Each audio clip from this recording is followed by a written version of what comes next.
Bonjour. Alors aujourd'hui, nous avons le plaisir de recevoir K, autrement votre K sur Instagram, ou la maison ancestrale, pour celles qui ont l'habitude de la suivre sur son blog, où elle propose des cours, une carte des oracles, plein de choses qu'on aura l'occasion de développer pendant cette discussion. Donc bienvenue à toi K, merci d'avoir accepté notre invitation. Merci beaucoup. Merci à vous de me recevoir. Je suis contente de pouvoir échanger avec vous et avec votre audience. Je suis très touchée parce que, comme je vous l'ai dit plusieurs fois, votre duo me touche beaucoup et j'ai vraiment envie de pouvoir partager avec vous et avec les personnes qui me regardent ce qui m'a amené à créer Maison Orchestrale, ce qui m'a amené à être K et à partager à travers mon compte Insta votre cas. Ah, écoute, merci à toi également. Ouais. Tu es une femme très inspirante. Nous avons eu l'occasion l'année dernière d'aller te retrouver à Paris Mm. pour faire un cours de Smaïn Tawi et on a été conquises. Ouais. C'était vraiment C'est très très sympa. chouette. Voilà. On regrette juste d'être géographiquement loin de toi parce que tu proposes pas mal de choses et on va prendre le temps de te découvrir. Alors, K, est-ce que tu peux te présenter et nous expliquer ton parcours? Qu'est-ce qui t'a amené au Smaïn Tawi et à tout ce que tu fais?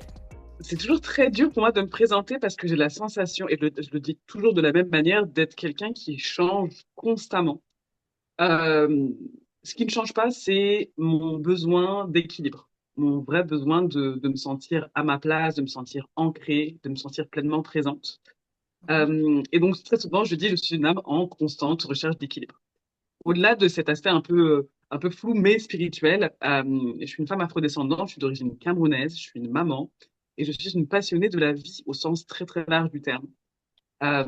Aujourd'hui, j'ai beaucoup de mal à me définir avec une casquette parce que j'en ai beaucoup, parce que je suis une passionnée et je propose, depuis que j'ai découvert l'art du Smaï Taoui, dont je vais parler parce que je sais que très peu de personnes le connaissent, j'ai découvert, en fait, je me suis découverte, tout simplement. J'ai découvert un petit peu ce qui manquait à ma vie, c'est-à-dire vraiment l'ancrage, l'équilibre, la conscience.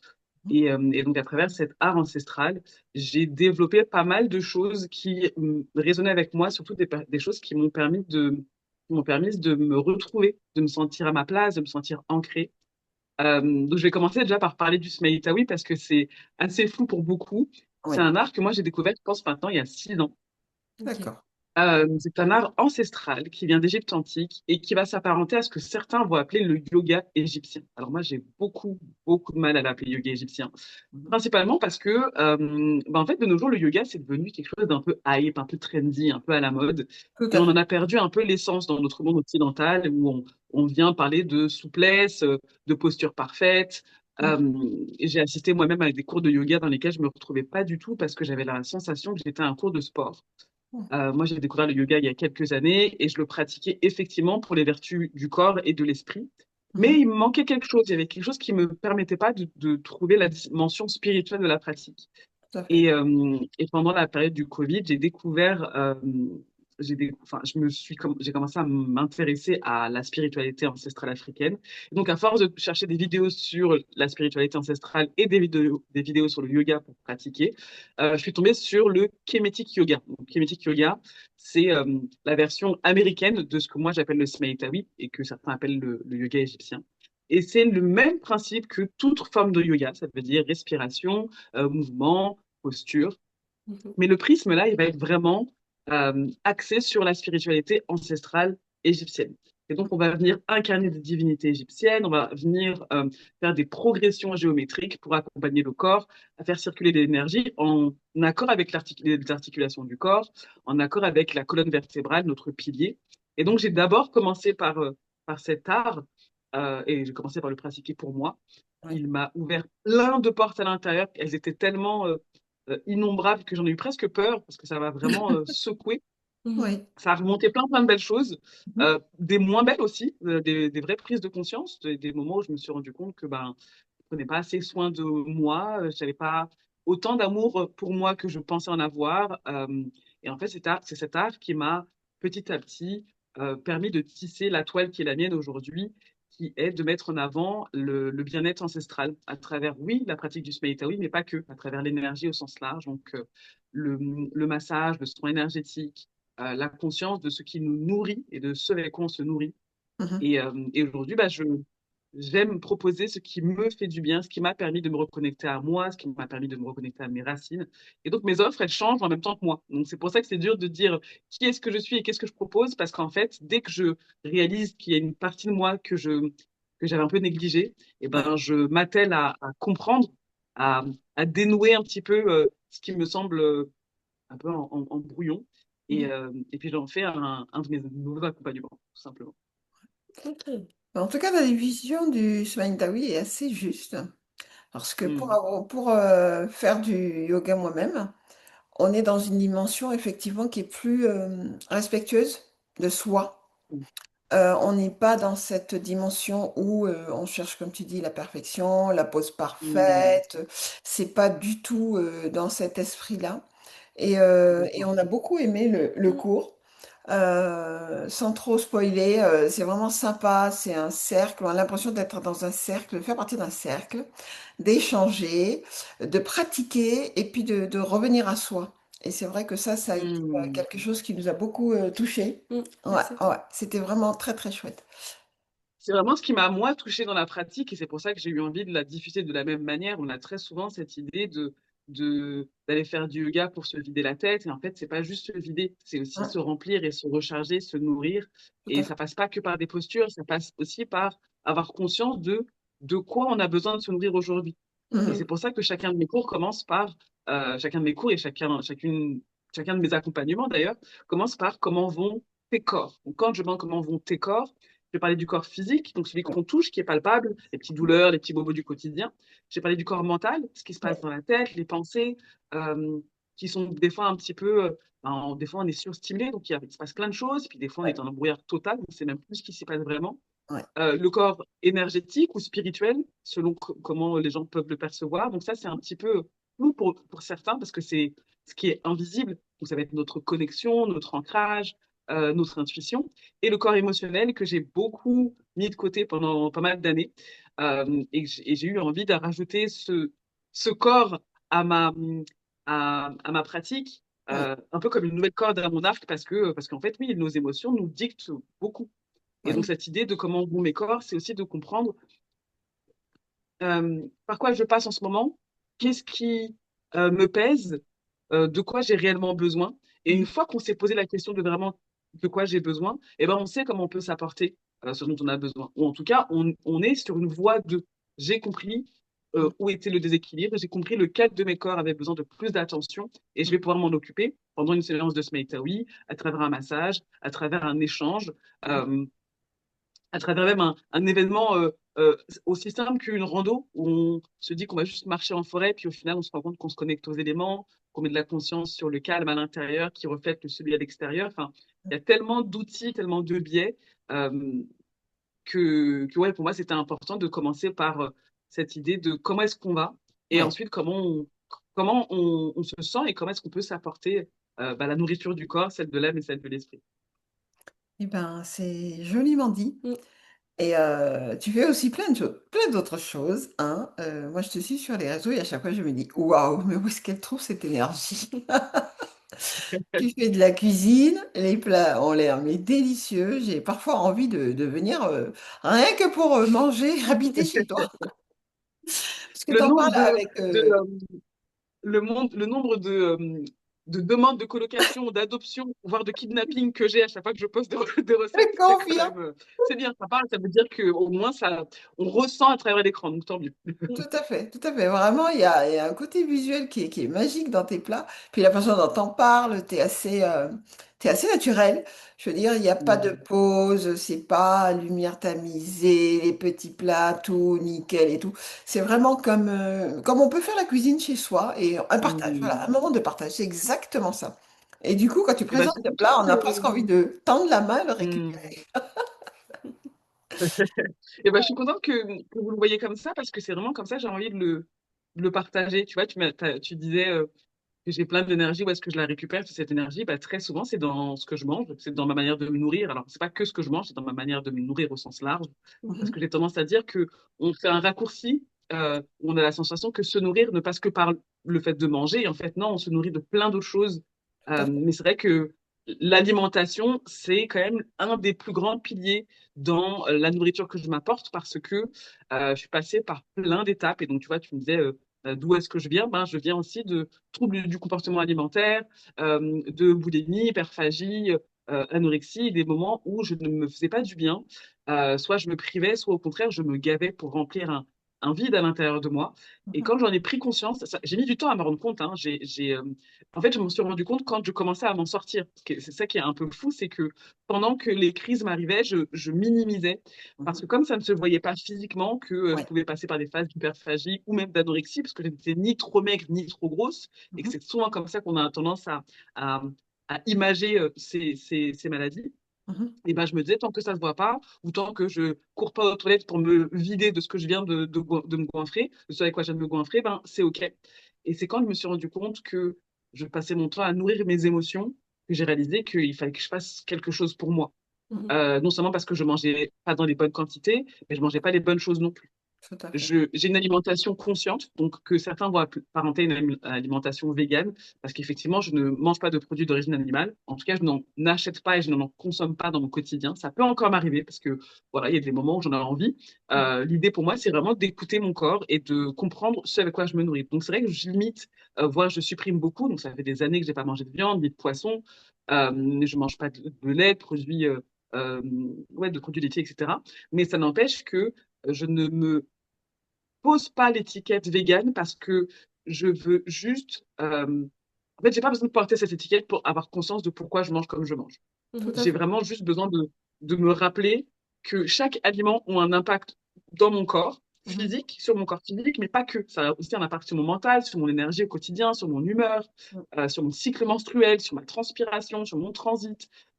Et donc, quand je mange en conscience de qu'est-ce que ça va m'apporter. Ce qui veut dire que quand je mange mal, parce que ça m'arrive, je reste un être humain, et ben je mange mal en conscience. Ça veut dire que je sais exactement pourquoi je mange mal. Je Mhm. mange mal aujourd'hui parce que je suis fatiguée.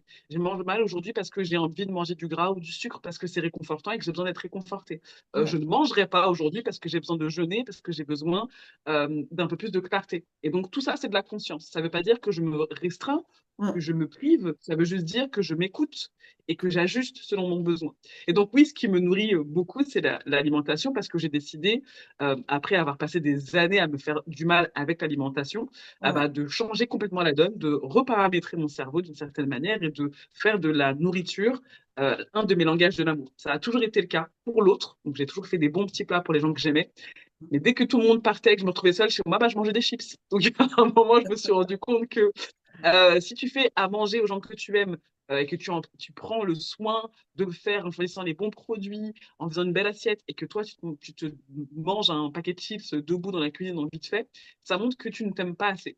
Mhm. Et donc, j'ai eu besoin de réajuster la donne et donc de me faire des bons petits plats. Donc, ce que je poste sur Insta, ce que je poste sur les réseaux, c'est pas, justement, c'est pas à vertu d'être Instagrammable et d'être parfait. Mhm. Si c'est joli, c'est parce que je veux que ce soit joli pour moi. C'est pas pour que ce soit joli pour Insta. Avant de commencer à poster, bah, je le faisais d'abord pour moi. Et Tout puis, à je me fait. suis dit, c'était assez joli pour le partager, mais en vrai, c'était surtout assez joli pour le manger. Donc, Ouais. ce que je partage, la manière dont je le fais, c'est vraiment parce que je le fais comme ça pour moi. Généralement, je mange un vrai gros repas par jour, puis après, ça peut être des fruits par-ci par-là. Et ce vrai gros repas, je vais mettre une heure peut-être à le préparer, une heure et demie, et je vais prendre le soin de m'assurer que j'ai tout ce dont j'ai besoin, et dans les nutriments, et Mm. dans les textures, et dans Ouais. les saveurs, et dans la quantité. Et puis ensuite, ben voilà, puis après, je le partage pour montrer que manger consciemment ou être vegan ou végétarien, ça ne veut pas dire manger des graines, ça ne veut pas dire ne pas manger beaucoup, ça ne veut pas dire s'ennuyer culinairement parlant, Ouais. bien au contraire. Mhm. Ça ne veut pas dire manger tout le temps sain, parce qu'en fait, on peut être vegan et manger très mal, ça ne veut rien Ouais. dire du tout. Tout à fait. Mais j'ai envie quand même de décomplexer, de vulgariser la notion d'alimentation consciente Ouais. et montrer que c'est accessible à tous, quel que soit le budget, parce qu'on dit, ah, Ouais. mais ça coûte cher de manger vegan. Non, parce que vu le prix de la viande et des œufs, Ouais. en vrai, non, ça coûte pas plus cher, ça demande juste une autre organisation. Mm. Bon, voilà, on va acheter un peu plus on va aller plus souvent faire les courses parce que l'idée c'est pas d'avoir une courgette pendant un mois dans le frigo, Bien donc on sûr. va y aller peut-être plus souvent, Mhm. mais on va y aller en conscience, on va manger de saison, on va être un peu plus à l'écoute aussi de ce que le corps renvoie Ouais. quand on mange. Se dire, OK, ça me fait du bien, ça me fait pas du bien, ça me donne des boutons, ça me ballonne, ça me donne des règles douloureuses, par exemple, et tout ça, ben, l'idée, c'est juste de se le noter, soit vraiment sur un papier, soit dans la tête, et de se dire, ça j'aime pas, ça j'en ai besoin, ça j'en ai pas besoin, ça j'en ai envie, ça j'en ai envie, mais peut-être que je limite, et ça permet de trouver un équilibre. Ouais. Ok. Non, mais c'est exactement ça. Parce que tu vois, tu dis que tu es végane, mais quand on regarde ta cuisine, en tout cas pour moi, on voit que le Mhm. côté plaisir, et comme tu dis, apporter des choses qui te font du bien, la nourriture consciente. Et tu parles aussi de détox. Et ça, Mhm. j'ai beaucoup aimé parce que, bon, j'ai pas encore réussi à faire un truc complet, hein. J'ai Mhm. toujours commencé, j'ai fait des choses petites en te suivant, mais en adaptant à ce qui me correspondait au moment où ça arrivait. Exactement, Et avec ça aussi, c'est OK parce que tu le dis assez souvent, faire des choses en fonction de soi. exactement, Et bon, je me dis, une cure détox avec toi, ce serait sympa parce que tu ne le fais pas toute seule. Tu t'accompagnes aussi d'autres femmes qui sont exactement. Ça inspirantes. change tout. Voilà, tout à fait. Mhm. C'est ça qui, pour moi, donne la différence avec ton compte et puis un autre compte. C'est que tu es toujours dans le partage, l'ouverture à Mhm. l'autre, tout en s'écoutant soi. Et ça, c'est important. Ça, c'est vraiment C'est très pour fort. moi une base. Et en fait, on est dans une ère où il se passe plein de choses sur Insta. On nous parle de plein de trucs. Mangez ça, ne mangez surtout pas ça. C'est Oui, super dangereux, c'est très pas bon pour le corps. Et en fait, c'est des personnes qui parlent de leur propre expérience. Et c'est OK, oui, c'est bien de partager, mais c'est aussi important de montrer que on ne fonctionne pas tous de la même manière. Et puis aussi, c'est pas cette notion de challenge aussi. Alors, je sais pas si vous vous rappelez, parce que ça date d'il y a quelques années, mais j'ai eu l'impression qu'à partir du bucket challenge où tout le monde se foutait un seau d'eau froide sur la tête pour soutenir des causes qui étaient très très bien, et ben on a été un peu dans un truc de qui c'est qui va faire le meilleur challenge, qui c'est qui va faire le oui, truc le plus dur, qui c'est qui va faire un peu comme une compétition. Et en oui. fait, c'est très mauvais parce que ça nous incite à nous comparer à l'autre. Ça nous incite aussi des fois à faire des choses qu'on n'a pas forcément envie de faire, mais qu'on fait parce que la fame, la hype, tout ça. Oui. Et puis des fois, ça nous met en danger, Oui, vraiment. Genre, c'est tout à pas. fait. Il y a Le des choses libre qu'on ne doit arbitre pas faire. est complètement occulté dans ce genre de choses. Mais complètement. Et c'est pour ça que j'ai fait ma première détox. Et c'est d'ailleurs grâce à cette première détox que j'ai changé d'alimentation et pas le contraire. J'ai fait une première détox parce que j'avais décidé de faire un jeûne équivalent à celui du Ramadan. Mhm. Parce que j'ai Oui. lu que nos ancêtres en Égypte antique faisaient aussi des jeûnes de 30 jours avant même que l'islam n'existe. Et Mhm. donc, du coup, je me suis dit, bah, je vais me tenter, je vais me faire un jeûne. Et donc, pendant ce jeûne, j'ai décidé d'arrêter de manger des produits d'origine animale, mais vraiment juste pour la durée du jeûne. Mhm. Au bout de la première semaine, j'ai vu le changement. Alors, au début, j'ai mis ça que sur le compte du jeûne, parce que bah, comme je mangeais de manière quand même assez, pas beaucoup, mais souvent. Ouais. Et je suis passée de pas beaucoup et souvent à une fois par jour avec un repas complet, etc. Donc, je voyais des changements. Puis à un moment, je me suis rendu compte que c'est quand même fou. Je suis passée de 7 jours de menstruation douloureuse et abondante à 3 jours où je sens plus rien, plus de boutons, plus de transpiration acide, une digestion beaucoup plus facile, un sommeil beaucoup plus euh, profond Réparateur. et réparateur. J'avais plus besoin de dormir plus. Moi, là, aujourd'hui, je dors 5 6 heures et je suis bien. Évidemment, je dors plus, mais si j'ai 6 heures, je Ouais. sais que je suis bien. Ouais. Les 2 3 heures en plus, c'est pour le kiff, c'est pour me dire, ça me fait du bien.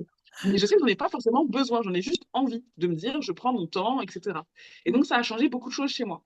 Mhm. À partir de ce jeûne-là, c'est là que j'ai commencé à du coup réduire d'abord, puis supprimer les produits, la viande, puis Ouais. le poisson, puis les œufs, puis le lait. La, Mhm. la dernière chose, ça a été le fromage. Et encore aujourd'hui, je lutte un peu parce que le fromage, c'est quand même vachement bon, on va pas se mentir. Je suis une Camerounaise, oui, mais je suis née en France et donc j'ai donc grandi avec le fromage, on va pas se mentir. C'est vrai. Euh, et donc, c'est le plus dur à enlever, mais en fait, ça a été voilà, pour moi un process. Mhm. Et, euh, et je me suis rendu compte que ce process-là, qui m'a pris plusieurs années, il y a beaucoup de gens qui aimeraient le faire, mais ils ne savent pas par où passer. Ils ne Oui. savent pas comment faire, ils ne savent pas qu'est-ce qui est dangereux de faire, pas dangereux, est-ce que c'est sain, est-ce que c'est pas sain. Et puis le faire seul, c'est dur. Moi, je l'ai fait seul. J'ai fait plusieurs fois des jeûnes, des détox seuls, et je me dis, mais en fait, c'est dur parce que là, pendant que tu es en train de faire ta détox, ton pote, il t'invite au resto ou tu te réveilles le matin, tu es une fringale, tu sais même plus comment gérer. Et je me suis rendu compte, on a besoin d'être accompagné parce on a besoin d'entendre cette voix qui te dit, c'est OK, c'est pas grave, c'est pas dangereux, fais une pause, Ouais. écoute-toi. Parce que moi, cette voix-là, j'ai mis du temps à l'entendre avec Mhm. ma propre voix. Et je me suis rendu compte qu'au début, justement, je me disais, allez, je vais faire 5 jours de purge, 5 jours de détox, machin. Puis au bout du deuxième jour, je me disais, je sais pas si j'ai envie de faire 5 jours, en fait. Et au fond de moi, je me disais, il faut que tu le fasses, tu te l'es dit. Mm. Ouais. Et j'ai fini par déconstruire avec cette idée que je dois m'imposer quelque chose si je suis plus alignée. Et Ouais, c'est ça l'équilibre et l'alignement, ouais. c'est se dire pourquoi je le fais, quelle est mon intention.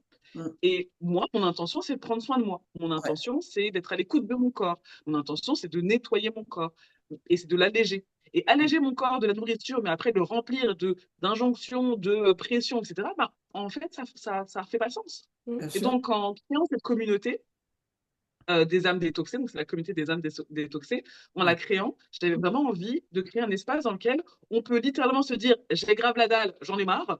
Et en même temps, t'inquiète, on est là pour toi. Tiens, essaye ça, j'ai essayé de faire ça et ça m'a fait arrêter de penser à la nourriture, ou se partager des recettes, ou se ouais, partager aussi des états d'âme, parce que la détox, c'est pas juste faire une purge, se vider, boire des jus détox, etc. C'est aussi mettre de la conscience sur les aliments qui ne se mangent pas, euh, euh, les pensées, ça fait remonter plein de choses, des émotions.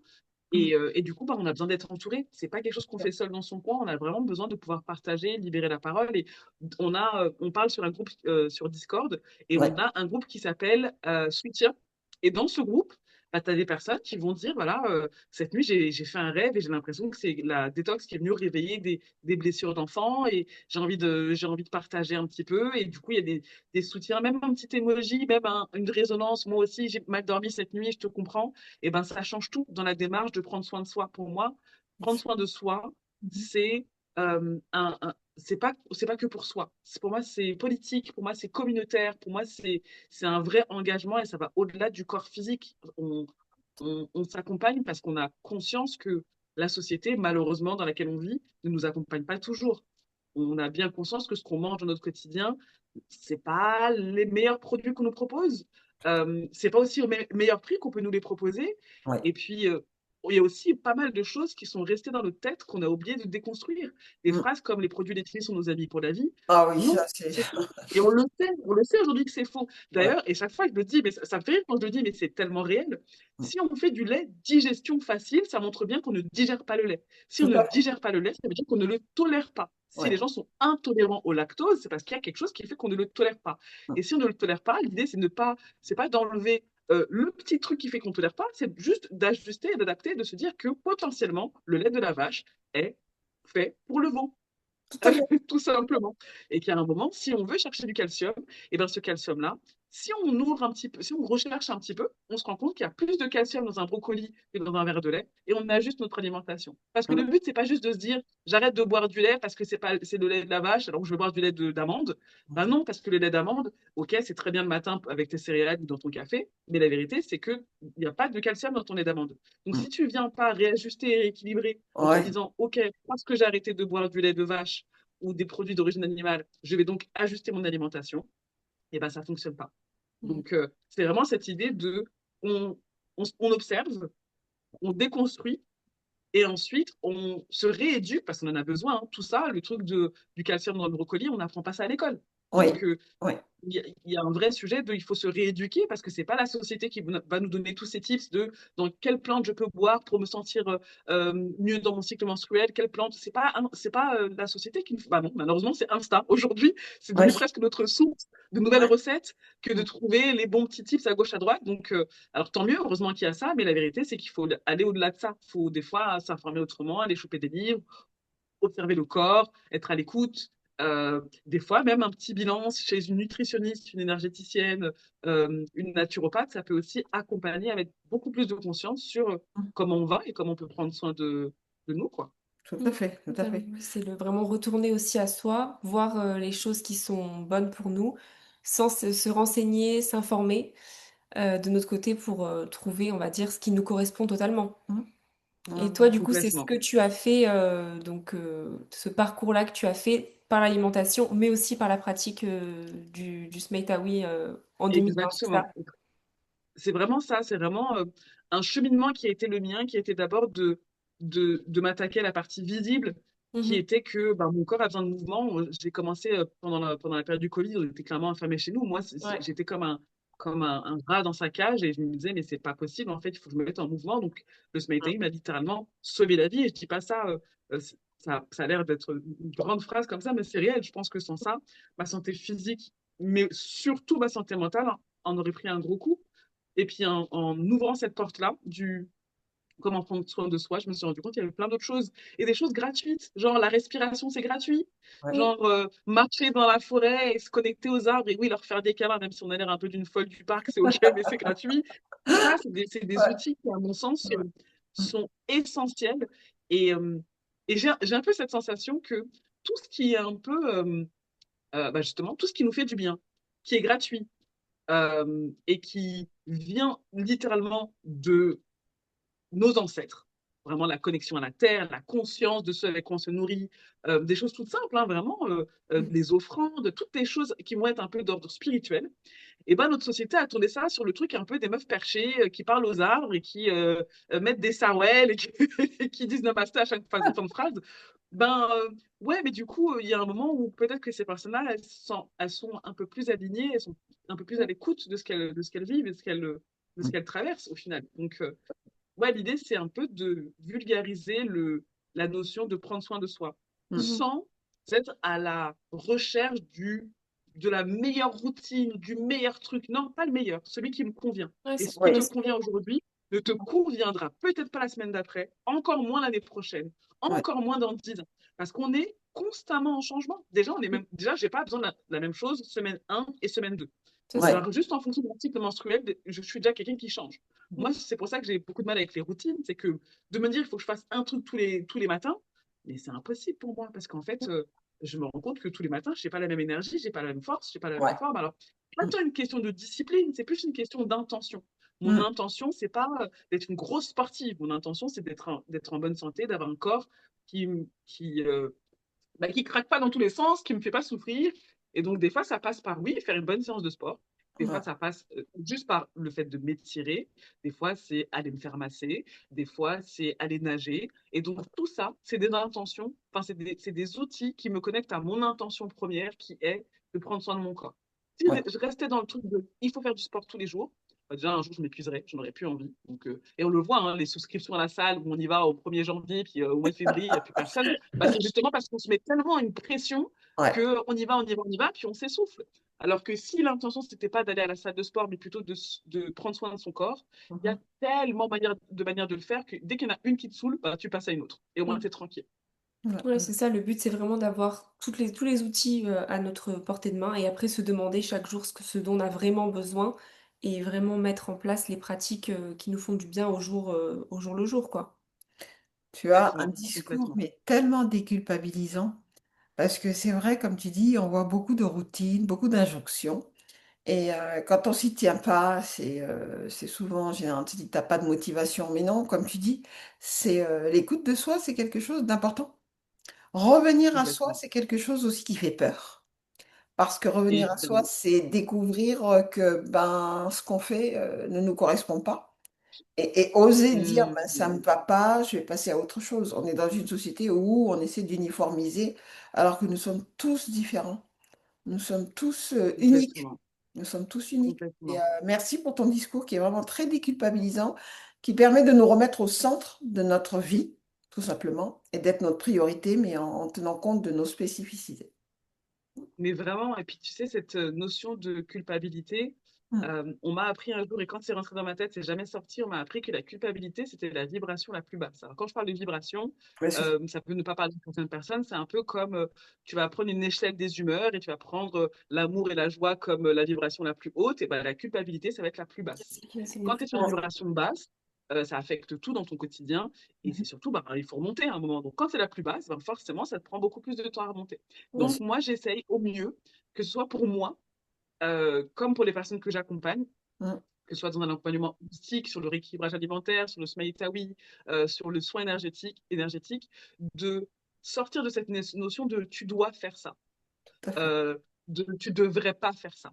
Moi, j'ai Mhm. plein de personnes que j'accompagne qui mangent de la viande, qui boivent du café, qui fument, et je leur dis pas, ne le fais pas.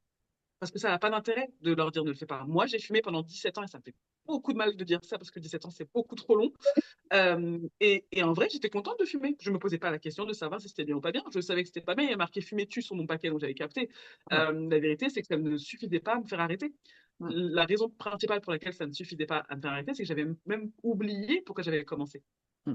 Et donc, bah, comment est-ce qu'on fait pour pouvoir arrêter quelque chose quand on sait même plus depuis quand c'est là et pourquoi ça a été là à la base? Et Mm. qu'est-ce que ça m'apporte vraiment? De Mm. dire, je fume ma clope parce que je suis stressée, c'est faux. Parce que la vérité, c'est que physiologiquement parlant, il n'y a rien qui prouve que la cigarette te déstresse. Il n'y a pas Oui, marqué sur le paquet, la cigarette te déstresse. Parce que c'est faux. Parce que c'est toi qui décides d'en faire ton outil de déstress. Si tu estimes que faire ça avec ton stylo, et ben ça te déstresse, c'est parce que c'est toi qui l'as décidé, tu as créé une connexion entre quand je suis stressée, je fais ça, ça me détend. Mais la ouais. vérité, c'est que si tu buvais un verre d'eau en te disant le verre d'eau va me déstresser, ça marcherait aussi bien. C'est le Mm. pouvoir aussi au-delà de la manifestation, vraiment de la création d'une routine, d'un rituel, de se dire je vais utiliser cet outil quand je vais pas bien. Et Ouais. ben, on le fait malheureusement avec les mauvaises choses, genre l'alcool pour oublier, la cigarette pour se déstresser, alors qu'en vrai, ça ne nous fait pas forcément du bien. Mm. Maintenant, l'idée, c'est pas de dire aux personnes que j'accompagne arrête de fumer, mais est-ce que tu sais pourquoi tu fumes? Est-ce que tu sais ce que ça t'apporte? À quel moment ça arrive dans ta journée? Qu'est-ce qui se passe avant? Qu'est-ce qui se passe pendant? Qu'est-ce qui se passe après? Qu'est-ce qui se passe dans ta santé? Qu'est-ce qui se passe dans ton portefeuille? Qu'est-ce qui se passe autour de toi? Et Mm. ensuite, avoir conscience de, OK, il y a un espèce de point commun dans tout ça. C'est qu'en vrai, je suis pas super fière de le faire. Je ne proposerai jamais de cigarette à une personne qui est malade ou à un enfant et une femme enceinte. Bah oui, mais pourquoi? Bah parce que c'est des personnes fragiles, c'est des personnes que j'aime, je ne donnerai pas une cigarette à mon fils, donc je l'aime, le pauvre, je ne veux pas lui donner ça, bah ça veut dire peut-être qu'il y a un problème avec toi.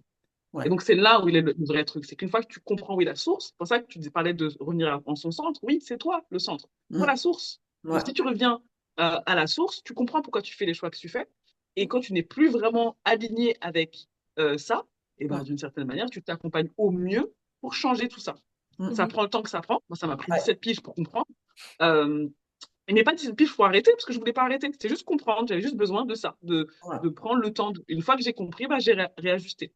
De dire que ça a été facile, non. Mais la vérité, c'est que j'ai arrêté du jour au lendemain. Ça m'a juste pris 17 ans Ah ouais. de process, tout Mhm. simplement. Ouais, Donc, c'est un euh, donc c'est cheminement. vraiment cette idée de revenir à soi, quoi. Mm. Mm. Tout à fait. Ah ouais. Et parle-nous des retraites. Alors ça, c'est un truc qui, moi, m'intéresse.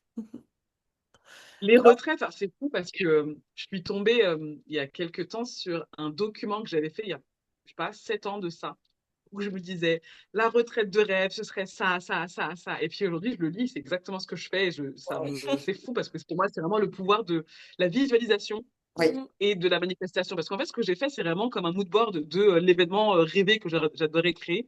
Et ce qui est fou, c'est que j'ai pris des photos sur Pinterest de plein de petits spots comme ça que je trouvais beaux.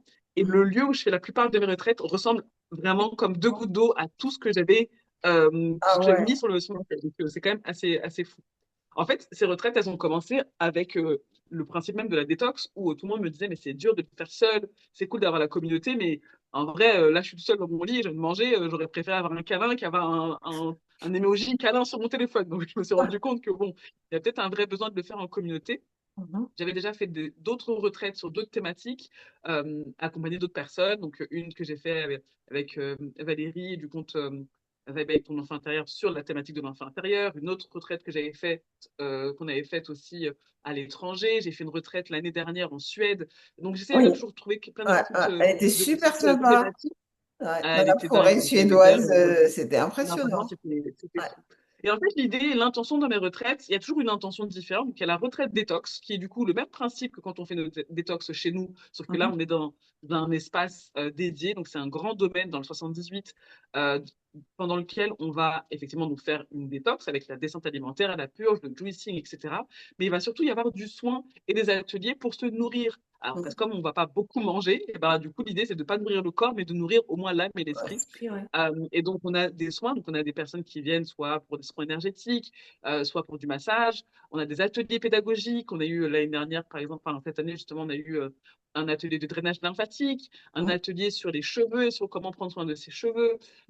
J'ai eu aussi des ateliers sur la phytothérapie, la lithothérapie, les bains rituels. Enfin, vraiment, l'idée, c'est de pouvoir bah, se nourrir, tout simplement, et de le faire en communauté, en communion. Donc, euh, c'est vraiment des espaces qui sont sacrés pour moi parce que c'est des espaces où, en plus de partager ce qui, moi, m'a aidé à mettre beaucoup plus de conscience sur la manière dont je me nourris, Mhm. c'est des moments juste de pause. On est dans une société où tout va trop vite, on ne prend le temps Ouais. de rien. C'est très dur de mettre en place justement cette idée de allez, je vais me faire masser, et puis ensuite je vais me prendre un bain, et puis ensuite je vais partir dans la forêt. Ça peut être ok, ben je l'ai fait. Dans l'année 2025, je suis allée me faire masser une fois, je suis allée dans la forêt une fois, et puis j'ai participé à un atelier sur la lithothérapie une fois. Ben là, l'idée, c'est que pendant cette retraite, on Mm. met pause sur tout ce qui se passe à l'extérieur, et on Ouais. revient à soi, et on s'accorde vraiment cet espace pour pouvoir s'apporter autant de soins qu'on peut, et en individuel et en collectif. OK. Et l'idée, c'est vraiment de donner des outils pour ensuite pouvoir le faire dans son quotidien, parce que c'est pas évident en vrai de mettre ça en place. Mais Ouais. c'est important de savoir comment est-ce qu'on peut le faire. Mm. Certes, c'est pas évident, mais ça veut pas dire que c'est impossible.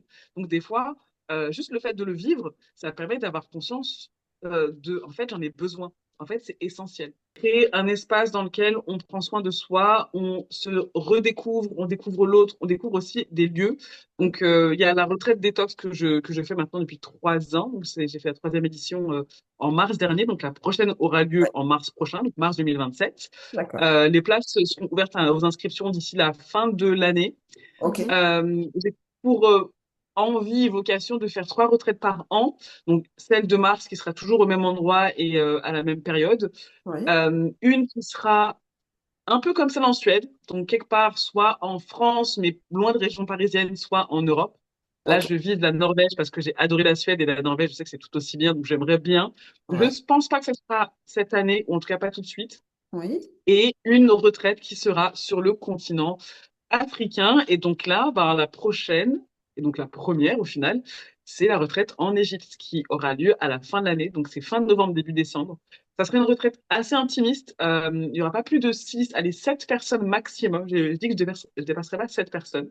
OK. Ça sera sur 10 jours avec une intention de connecter la Terre et la mer. Donc, il y aura une partie de la retraite qui se fera sur la Terre et une Mmh. autre qui se fera sur le Nil, sur un bateau. Ah, Ah, trop sympa. bien. Sache que après notre petit rendez-vous, notre petit podcast, j'ai un petit rendez-vous justement avec une personne qui est sur place, qui m'aide à trouver les meilleurs spots et les meilleurs guides, parce que Mhm. pour moi c'est important de vivre Kémet, donc l'Égypte. Donc Kémet c'est le nom ancestral donc, de l'Égypte antique, OK. Mmh. euh, avec des personnes qui sont passionnées, pas vraiment le guide attrape-touriste qui te raconte les basiques, mais vraiment quelqu'un qui vibre Ouais. et l'histoire, mais aussi la spiritualité de OK. la terre d'Égypte. Donc, ça, c'est quelque chose que j'ai hâte de proposer parce que j'ai eu vraiment beaucoup de plaisir à le vivre. Je suis partie en Égypte pour la Oui, première t'es fois en parti. septembre dernier. Ouais, t'es parti en Égypte. C'était c'était magique. C'était vraiment aussi puissant que je m'y attendais au final, mais j'avais la sensation que je retournais juste dans un endroit où j'avais toujours été. Donc c'est OK. assez particulier et je suis enfin prête à pouvoir proposer un format retraite et amener des âmes qui veulent vraiment se reconnecter à cette terre avec moi. OK. Tout à fait. Et pour clore l'histoire des retraites, donc ça veut dire que chaque fois, tu choisis un lieu dédié ou tu changes ou ça reste Alors ça dépend. La retraite détox, elle se fait toujours à Rambouillet parce que je tout trouve que à le fait. lieu est top. Mm. Et l'une des raisons principales pour laquelle j'ai choisi ce lieu, c'est parce qu'il y a autant de chambres que de toilettes. Et comme le principe de la retraite détox, c'est de commencer par une purge, Oui, pas vous faire un dessin, mais je pense que vous avez compris que c'est important que chacun ait son intimité. Et donc, tout à l'espace, fait. c'est vraiment top. C'est un énorme domaine. Il y a vraiment chacun sa chambre, sa salle de bain et ses toilettes. Et donc, c'était vraiment ce que je cherchais comme lieu. Et donc, comme il a tout ça, pour l'instant, il reste là. Par contre, les retraites, les autres retraites, donc celle qui sera en Égypte, peut-être qu'elle va rester en Égypte un petit moment jusqu'à ce qu'elle fasse un petit peu le tour de l'Afrique. Mhm. Et puis l'autre, ouais, je pense que ça changera tout le temps. J'ai fait Ibiza, j'ai fait la Suède, j'ai envie de faire la Norvège. Et puis D'accord. après, bah, je me laisse apporter. Hein. OK. OK. Ah bah super. Hâte de suivre tout ça. Ouais, ouais. Alors, on va revenir un peu à Osman Tawi, qui reste quand même Ouais. cette pratique qui reste assez, je mets bien les guillemets confidentiels, mais que tu as, Mhm. à laquelle tu contribues à son développement. Et est-ce que tu pourrais nous en dire un tout petit peu plus pour que ça donne envie aux personnes d'essayer, de Bien faire sûr. cette autre façon de pratiquer, se faire du bien. Du coup, j'ai même Mhm. plus envie de dire yoga parce que tu en as tellement bien parlé que... Bah, c'est vrai que pour moi, c'est important de l'appeler par son nom ancestral. Comme je disais tout à l'heure, l'idée, c'est que quand on dit yoga égyptien, on voit tellement de tendances. Il y a le yoga et vin, yoga et chien, yoga et machin. Enfin, il y a tellement de choses qui Mhm. sortent un peu de nulle part pour divertir que c'est important pour moi de me rappeler d'où vient cette pratique, d'où vient cet art. Et c'est vraiment pas une pratique physique, c'est un mode de vie. Donc c'est pas que la pratique sur le tapis, c'est vraiment conscience du corps, connexion aux ancêtres, connexion à la terre. C'est plus large que ce qui se passe sur le tapis. Tout à fait. La manière dont j'aime bien expliquer la différence entre le yoga et le Smeïtawi, c'est c'est juste une question de prisme. Aujourd'hui, le tai chi, c'est une forme de yoga, sauf que ça vient de Chine. Et Oui, donc, personne n'appelle le tai chi du yoga chinois. Et oui. donc, c'est un peu cette idée de venir se connecter avec l'ancestralité. Si on ne dit pas yoga chinois, c'est parce que la culture chinoise est tellement ancrée, tellement presque immaculée, Mhm. euh, parce que l'histoire de la colonisation n'est pas du tout la même, que Oui. bah, du coup, on y touche un peu moins. Alors que là, bon, bah, Smaïtawi, bon, bah, ça ressemble à quoi? On ne sait pas trop. On va Mhm. appeler ça yoga égyptien. Donc, c'est vrai que c'est important pour moi d'essayer de faire vibrer un maximum cette notion d'ancestralité et de sortir de la case de tendance, parce que c'en est pas une. Tout à fait. Euh, ce qui m'a touché, moi, dans cette pratique et dans cet art, et c'est ça qui a fait vraiment que je m'y suis connectée de cette manière, c'est le message qu'il y avait derrière. Mhm. J'ai appris le yoga. Alors moi, j'ai pas eu de. Alors j'ai une formation, oui, mais j'ai pas eu de formation en Inde. J'ai vraiment eu une formation en ligne ici qui était, alors pas sommaire parce qu'elle m'a quand même appris beaucoup, mais qui était très technique. Oui. Alors que le yoga, c'est pas quelque chose de technique sur le principe, c'est vraiment quelque chose de spirituel. Et Mhm. donc, quand on me dit fais un chien tête en bas, moi, je veux bien faire la posture, je comprends la posture, mais je ne sais pas pourquoi je fais cette posture.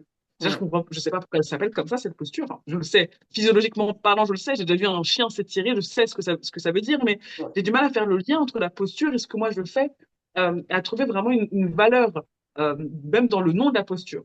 Oui. Dans le Smaïtawi, c'était que cette posture existe, mais Mhm. par contre, elle porte le nom de pyramide, Merkut. Et donc, quand on parle d'une pyramide, ça fait beaucoup plus sens pour moi que de me dire, c'est les quatre points qui sont connectés à la terre, donc les mains et les pieds, comme Mhm. les quatre points de la pyramide, et Oui. qui viennent ensuite se rejoindre en un seul point. Donc, on voit vraiment cette Oui. notion des quatre points qui se rejoignent au niveau de l'apex, donc Oui. le haut de la pyramide, la pointe de la pyramide, Oui. qui, du coup, elle se connecte au ciel.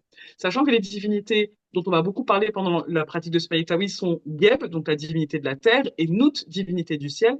Donc Oui. là, je comprends que je me connecte à Geb grâce à mes mains et mes pieds, qui sont des vecteurs énergétiques assez puissants, que je me recharge, que je me nourris de l'énergie de la terre, et que je la fais circuler dans tout mon corps, et qu'ensuite, de mon chakra racine, qui généralement est dirigé vers la terre, là, est dirigé vers le ciel, j'envoie cette énergie vers Nout.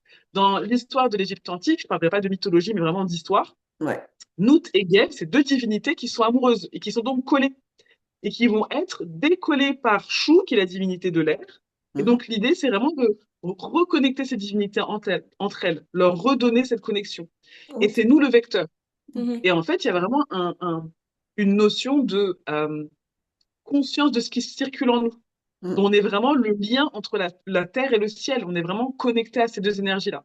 Oui. Maintenant, je parle d'une pratique spirituelle parce que c'est ce que c'est, mais c'est une pratique qui peut être pratiquée par tout le monde, quelle que soit la spiritualité, la religion, le genre, l'âge. L'idée, c'est vraiment de voir soit la pratique pour ce qu'elle est, parce Mhm. qu'elle vibre avec vous de cette manière, soit Ouais. de l'interpréter à votre manière. Donc, j'ai Mhm. vraiment tendance à dire, quand je parle de divinité égyptienne et que je parle d'incarner une divinité, donc par exemple, on va incarner la Maat, la Mhm. Maat qui est la divinité de l'harmonie, de la justice, de l'équilibre. Donc, on va prendre une posture qui va être la posture euh, dans laquelle on la retrouvait. Donc, tu vois, en Égypte antique, tu regardes les pyramides, on voit la Maat dans cette posture. Donc, on va prendre cette posture. Ouais. On peut soit s'imaginer se connecter à la divinité de la Maat à travers cette posture, parce que je suis dans sa posture, je me connecte à elle et donc à son énergie. Mhm. Ou on peut juste imaginer la Maat comme euh, l'énergie de l'équilibre et donc me dire je me connecte à l'équilibre et pas à la divinité même mais à sa notion, à la notion qui est connectée à elle. Donc chacun voit un petit peu midi à sa porte comme on dit, un Ouais. peu de se dire est-ce que je me connecte vraiment à une entité, une énergie, à la spiritualité ou est-ce que j'ai juste besoin d'un symbole, d'une métaphore dans la progression qui est la mienne, dans la posture qui est la mienne. Et donc c'est vraiment chacun qui va trouver cette idée de je me connecte à la source de l'équilibre et de l'harmonie de la divinité Mahat, où je viens mettre de l'équilibre dans ma posture. Et donc, à travers l'équilibre de ma posture, je viens ramener ce même équilibre dans tous les aspects de ma vie qui ont le plus besoin d'équilibre. Est-ce que c'est mes émotions? Est-ce que c'est Ouais. mes relations? Est-ce Mhm. que c'est mes finances? Peu importe, mais l'idée, c'est de me connecter à cette idée ou cette énergie d'équilibre. Et OK. donc, ça va être des respirations, parce qu'effectivement, c'est une base. C'est la première chose qu'on fait quand on arrive sur cette terre, la dernière chose que l'on fait quand on la quitte. L'idée, Ouais, c'est de la maîtriser, parce que ça reste un outil sacré qui ouais. nous aide à libérer des tensions, à faire le vide, à se reconnecter à soi, des fois à se reconnecter à l'autre aussi. Mhm. Il va y avoir l'idée de la méditation. Donc, la méditation, c'est pas ce truc en mode je me mets en tailleur, je mets les doigts au moudra, je ferme les yeux, je pense à rien, parce que même moi, penser à rien, c'est pas facile. Mm. L'idée, c'est d'avoir conscience que méditer, c'est pas penser à rien, c'est accueillir pleinement sans résistance, Ouais. sans s'accrocher aux pensées. Et j'ai Mm. plein de gens qui me disent, moi, je sais pas méditer. Ben, moi, je sais pas courir un marathon. Par contre, si je m'entraîne tous les jours, je saurais. Et ben, la Ouais. méditation, c'est pareil. Il n'y a pas d'objectif de s'asseoir et de ne penser à rien pendant 10 minutes. Il y a plutôt une intention de s'asseoir et d'être dans le moment présent sans s'accrocher à tous les polluants Mm. ou toutes les pensées qui peuvent nous traverser. Mmh. Et donc, il va y avoir la notion du corps, donc connexion au corps à travers les mouvements. Donc, ça va être des progressions géométriques, ça va être des postures de divinité. Euh, et puis, il va aussi y avoir tout ce qui va être du côté un peu invisible, donc du côté tout ce qui ne se fait pas sur le tapis. Donc, l'hygiène alimentaire fait partie du Smaïtawi. Mm. Comme ça fait aussi partie du yoga, on parle aussi de l'hygiène dans l'assiette, dans le yoga. L'idée étant de d'avoir conscience de ce avec quoi on se nourrit. Il va y avoir la connexion aux ancêtres, connexion à la terre, connexion à l'énergie au sens large du terme. Tout ça, ça fait Ouais. partie de ce qu'est le Smaïtawi. Chacun va ensuite l'interpréter ou l'incarner à sa manière, en la manière qui lui semble le plus juste. Mm. Et toujours en étant à l'écoute de ce que l'on ressent. Je le dis très souvent en début de cours, surtout quand j'ai des nouvelles personnes, quand on ne se sent pas à l'aise dans une posture, on l'ajuste, on l'adapte. Il n'y a Ouais. pas cette obligation de faire la posture parfaite. Moi-même, dans mes postures, il m'arrive de pas y arriver ou de sentir une douleur et de me dire, ah, j'ai pas envie de la faire cette posture, donc j'ajuste et j'adapte. Ouais. De la même manière que quand on se met dans une posture et qu'on s'y sent bien, eh ben, on reste dans la posture. Quel est Mm. l'intérêt de se dire, je vais me prendre une séance de Smile Tawi parce que j'ai besoin de me faire du bien, puis une fois que je suis dans la posture qui me fait le plus de bien, eh ben, je sors de la posture parce que la prof est passée à autre chose. Non, si ça me fait du bien, je reste dans la posture parce que c'est potentiellement de ça dont j'avais besoin pour Mm. libérer une tension du corps, voire même une tension de l'esprit qui était bloquée, une partie de mon corps, et je n'en avais peut-être pas conscience, mais la Ouais. posture m'a me connecter à ça. Donc, pour toutes les personnes qui se demandent est-ce que c'est pour moi ou pas, ben, l'idée c'est déjà de tester tout simplement. Des fois, Ouais. ça peut être juste le fait de me regarder. Donc, j'ai une chaîne YouTube dans laquelle je partage des pratiques. Donc, c'est toutes petites pratiques de 20 minutes. D'accord. Ça peut peut-être égayer la curiosité. Ça peut aussi donner un, ouais, juste un visuel parce que c'est dur d'imaginer ce que peut être la pratique quand on n'en a jamais entendu parler. C'est vrai. Après, on peut aussi tester. Moi, je donne des cours. Alors, même pour les personnes qui ne sont pas en région parisienne, je donne des cours en En ligne? ligne. Oui. D'ailleurs, j'ai tous les mercredis soirs. Donc là, c'est ce mercredi de 21h30 à 23h quand les enfants sont couchés, juste avant de coucher, pour vider toutes les tensions de la journée, se Ouais. reconnecter à soi. Je donne des cours en présentiel. Alors, beaucoup moins maintenant. À l'époque, je donnais des cours sur Paris. Maintenant, je ne donne que dans ma ville parce que maintenant, je me suis dédiée beaucoup plus aux cours privés. Je me suis rendu compte que j'avais pas mal d'élèves qui, après 2, 3, 4 ans de pratique collective, avaient besoin de passer à un autre niveau, à Ok. une autre manière de pratiquer. Et Mm. donc, je commence à proposer des cours, enfin, j'ai commencé depuis un moment, en vrai, ça fait longtemps que je le fais, mais je suis beaucoup plus dédiée aux cours privés. Et j'ai dans l'optique, bientôt, quand j'arriverai à trouver du temps dans mon agenda rempli de belles choses, dans l'optique de former aussi des profs, parce qu'il n'y a pas assez de profs de Smaïtawi à mon sens. C'est ce On que manque j'allais te dire. énormément de profs de yoga. Mm. Mmh. Et en fait, les profs de Smaïtawi, moi, personnellement, j'en connais un, deux, trois, quatre. J'en connais quatre. Je connais quatre profs de Smaïtawi. Je connais des profs qui font du kémétique yoga. Alors, c'est pas que je les inclus pas dans le groupe de Smaïtawi, c'est juste que pour moi, l'approche du Smaïtawi est vraiment très propre dans la notion d'ancestralité. Et donc, Mm. ce qui est diffusé pendant le cours, le message qui est donné pendant le cours va vraiment être Ouais. connecté à la spiritualité ancestrale Ouais. égyptienne ou africaine. Mhm. Mais on est très peu. Et on est très peu parce que c'est un art qui est caché. Et Mmh. quand je dis que c'est un art qui est caché, on va pas refaire l'histoire de, euh, de la civilisation et l'histoire on va pas refaire l'histoire de l'Égypte, on sait très bien Ouais. ce Bien sûr. qui est fait. Il y a beaucoup de choses qui ont été brûlées, enfouies, volées, pillées, et tout ça Ouais. fait qu'il y a beaucoup de choses en Égypte antique qu'on découvre encore aujourd'hui. Enfin, s'il y a encore des chercheurs sur les mêmes pyramides depuis des années, c'est parce Ouais. qu'on ne fait que continuer de découvrir pas mal de choses.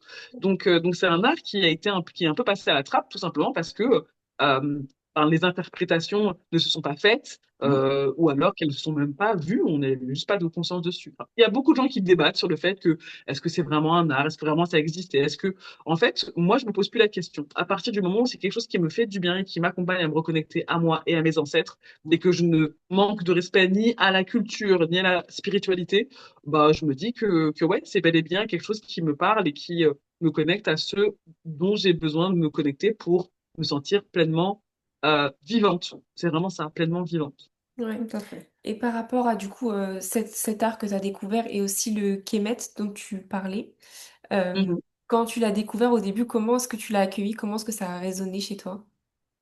C'était fou parce que, comme je vous disais tout à l'heure, je l'ai découvert grâce à l'algorithme, en fait. C'est vraiment à force de chercher yoga ou euh, spiritualité ancestrale africaine, je suis tombée sur une vidéo de Kemetic Yoga. Mhm. C'était une vidéo d'une vingtaine de minutes. Je me suis dit, bon, je vais tenter, je sais pas à quoi ça ressemble. Et en fait, chaque posture euh, faisait sens pour moi. Je comprenais ce que j'incarnais. J'étais face à une personne qui, au-delà de me dire, mettez votre jambe là, mettez votre pied là, faites ça avec votre bras, m'expliquait ce que j'incarnais et m'expliquait ce à quoi je me connectais. Et je Mhm. pense que j'avais vraiment besoin de ça dans la pratique. Alors, je dis pas que dans le yoga, ça ne se fait pas.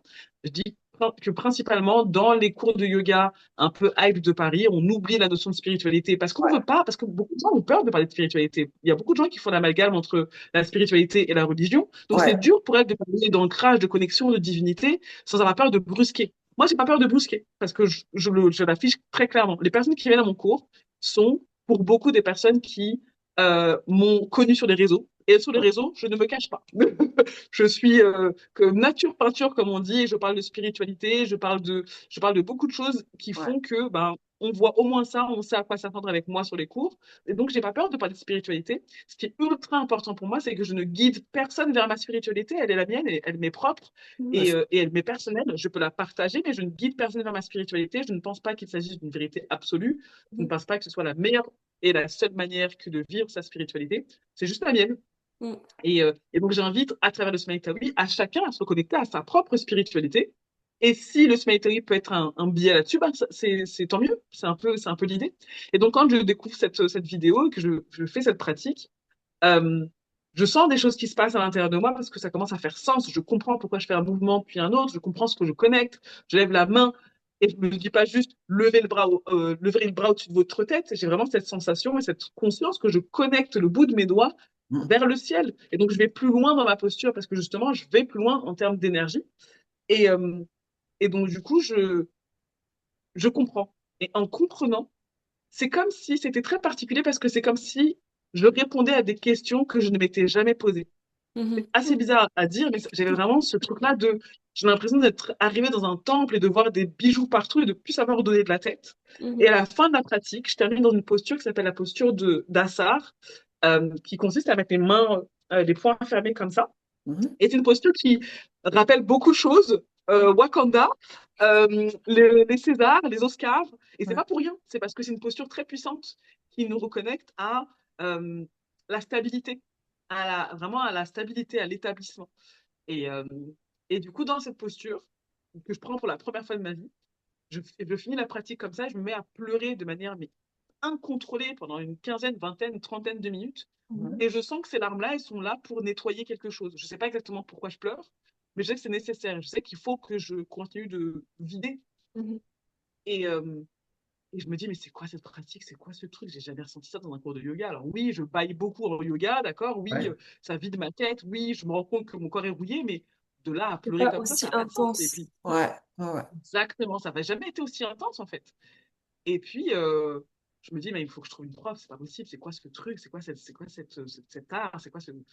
Et je cherche, sauf que l'univers ne voulait pas que je trouve. Donc, je n'ai trouvé aucune prof de Smitaoui sur Paris, aucune. Ah ouais. Mhm. Ok. Et, et comme je suis très têtue, quand je ne trouve pas, je crée. Si ce qui manque à ma vie n'existe pas, bah, faut que je le crée, parce qu'en fait, il est Ok. hors de question que j'ai conscience que ça me fait du bien, mais qu'en même temps, je m'accompagne nulle part. Donc, en Mhm. fait, ben, je me suis acheté tous les bouquins possibles et imaginables. J'ai fait toutes les vidéos YouTube que j'ai trouvées sur la pratique.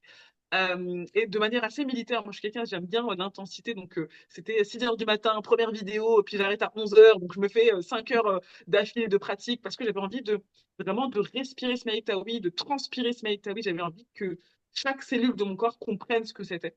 Mhm. Et puis un jour, je suis sortie du syndrome de l'imposteur et je me suis dit, allez, va donner des cours parce qu'en fait, je peux pas garder ça pour toi. J'ai vu tout ce que ça avait fait pour moi et je Mhm. me suis dit, mais je peux pas garder ça pour moi, ça n'a aucun sens. Ça n'a aucun sens de pas partager ça. Et si Ouais. ça peut aider quelqu'un à se reconnecter à son corps, à sa spiritualité, à, à l'amour de soi ou même de l'autre, peu importe, ça peut aider, ça peut être un médium pour quelqu'un, ben, let's go. Donc j'ai commencé à donner des cours et c'est marrant parce que j'ai commencé à donner des cours privés avant de connaître des cours Ah collectifs. ouais, et tu J'avais reviens à ça. justement très peur de parler de spiritualité à Mhm. un large public. Je me suis dit, mais comment est-ce qu'on fait pour parler de spiritualité à plusieurs personnes qui n'ont pas la même spiritualité? Mm. On peut s'entendre à deux et se dire, OK, ben, voilà comment tu peux l'interpréter, est-ce que c'est OK pour toi? Mais quand j'ai 20 personnes dans la salle, comment je fais pour savoir que tout le monde est OK, que je brusque personne? Mm. Finalement, je me suis rendu compte que, bah non, tu brusques Ouais. personne si l'intention, c'est l'amour et la lumière. Chacun comprendra. Et si tu l'expliques en début de cours aussi, chacun comprendra que si ça vibre avec toi, tant mieux. Si c'est pas le cas, ben, ajuste. Et si c'est toujours pas le cas, ben, c'est peut-être pas pour toi. Je pense pas que ce soit pour tout le monde. Je pense que c'est pour toute personne qui a besoin de se reconnecter à une partie de son être ou de son histoire. Et, euh, et puis voilà, donc ouais, ça a été vraiment une découverte assez folle parce que j'aurais jamais cru le jour où j'ai mis cette vidéo qu'un jour je serais prof de Smaïtawi, puis Oui, que ça ensuite peut que je autant ferais des bouleverser ta massages vie, intuitifs.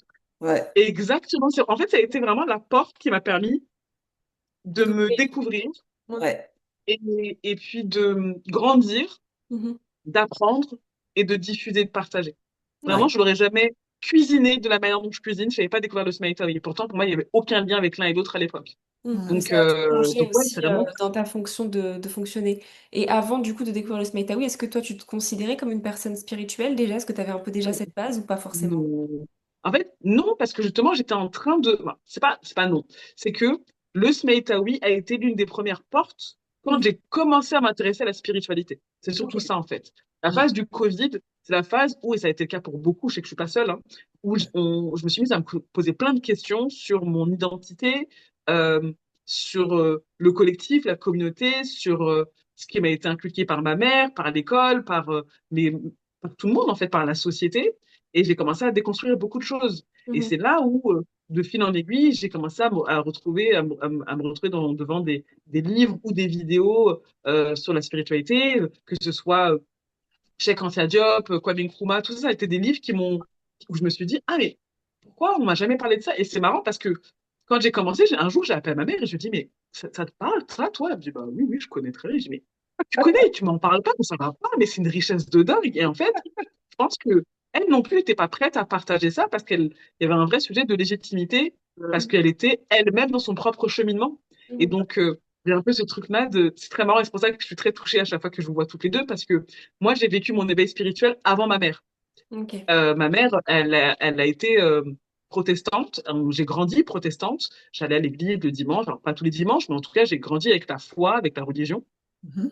J'en suis sortie, re-rentrée, je me suis posé des questions, j'ai lu.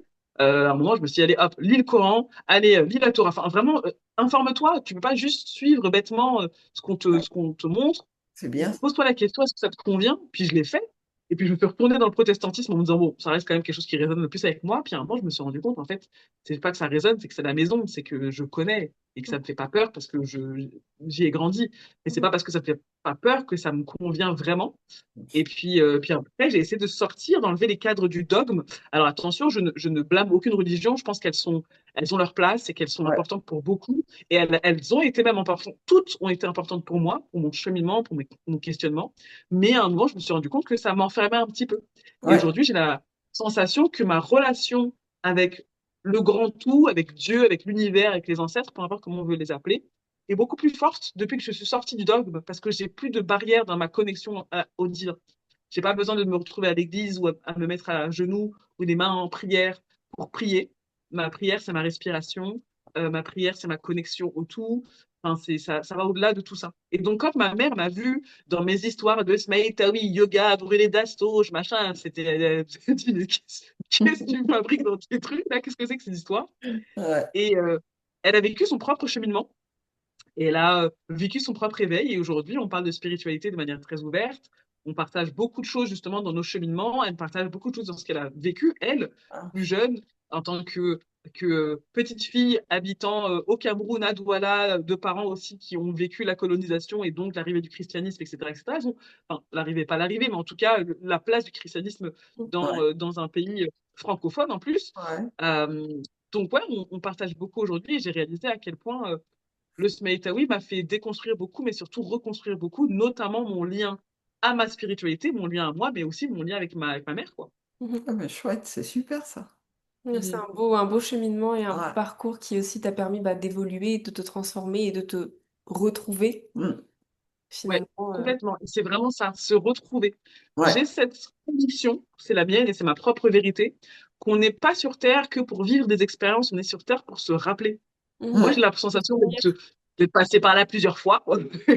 Et j'ai cette sensation, même quand je lis un livre, de le redécouvrir, de Mm. me rappeler de quelque chose. Mhm. Et je pense que c'est là-dedans, c'est dans les échanges, ouais, dans ces moments-là de transformation qu'on se rappelle qu'on n'est pas juste des petits pions d'humains sur Terre, mais qu'on est beaucoup plus puissant que ça. Et Mhm. que cette puissance-là, personne ne peut nous l'enlever. La société aura beau nous mettre des cases, aura beau nous donner du poison à boire, à respirer et à manger. Il y a un moment où quand on a conscience qu'on a, au-delà du libre arbitre, on a vraiment, on est dans notre temple, quand on se réappropriera notre corps comme un temple, notre conscience comme un puits de connaissances sans fin, et ben ouais, on se retrouve quoi. Et quand on se retrouve, ben j'ai quand même cette sensation qu'on est beaucoup plus aligné, beaucoup plus heureux. En tout cas, moi, je me sens beaucoup plus alignée, beaucoup plus heureuse depuis que je chemine à travers l'art du Smaïtawi dans ma vie et que je le diffuse. Je pense que je prends autant de plaisir à le pratiquer qu'à le diffuser et c'est pour ça que je fais de la manière dont je le fais et que je fais plein de choses aussi parce qu'en fait, ça me nourrit. Ça me nourrit et en même temps, ça nourrit l'autre. Donc, je me dis que c'est tant qu'à faire, ça fait d'une pierre deux coups et c'est plutôt cool. Ouais. C'est vrai. Ah, Et bah, chouette. si aujourd'hui une personne aimerait en savoir un peu plus, commencer à pratiquer le Smeïtawi, enfin l'introduire dans sa vie, qu'est-ce que tu lui recommanderais de faire? De manière très générale, de toute façon, quand quelqu'un me dit par où commencer, je pense qu'il faut commencer par se poser des questions. La Mhm. question de savoir pourquoi je veux faire ça. Est-ce que j'ai Mhm. juste envie d'une pratique physique ou est-ce que j'ai vraiment besoin d'une connexion juste le pourquoi, c'est important. Déjà, c'est avant de commencer quoi que ce soit, de se dire j'en ai envie, ok, mais pourquoi? Une fois qu'on sait pourquoi, c'est là où on sait un peu par où commencer. Moi, j'ai compris que j'ai eu besoin du Smeïtawi pour retrouver l'équilibre. Et l'équilibre, c'est pas juste dans le corps. Donc, j'ai commencé par lire avant Mhm. de pratiquer. Ou du moins, j'ai fait peut-être les deux en même temps, mais il y avait vraiment ce sujet de la pratique ne se fait pas que sur le tapis. Mhm. Donc, De on peut commencer s'informer, effectivement, s'éduquer comme aussi. je le disais tout à l'heure, hein, Mhm. des petites vidéos sur YouTube, un petit bouquin. Moi, j'ai créé pas mal d'outils justement pour pouvoir diffuser cela. Alors, j'ai mon oracle qui est juste en face de moi. Je me dis, est-ce que j'ai le bras assez long pour pouvoir vous le montrer? Mais non, il n'est pas assez long pour vous le montrer. Mais j'ai créé un oracle de Smaïtawi pour justement illustrer la pratique Ouais. et démystifier un petit peu cette idée que le yoga, c'est pour les blancs, c'est un truc d'occidental. Non, pas du tout. Ça vient de chez nous et c'est important. Et quand je dis chez nous, oui, effectivement, je parle des afro-descendants, mais la vérité, c'est que pour moi, euh, tout le monde a des racines qui vont aussi loin que cette période-là Mhm. de l'Égypte antique. Donc, ouais, l'idée, c'est de commencer à tout simplement se connecter à l'art, que Mm. ce soit par le biais de la pratique physique, que par l'alimentation consciente, que par la méditation, que par la respiration.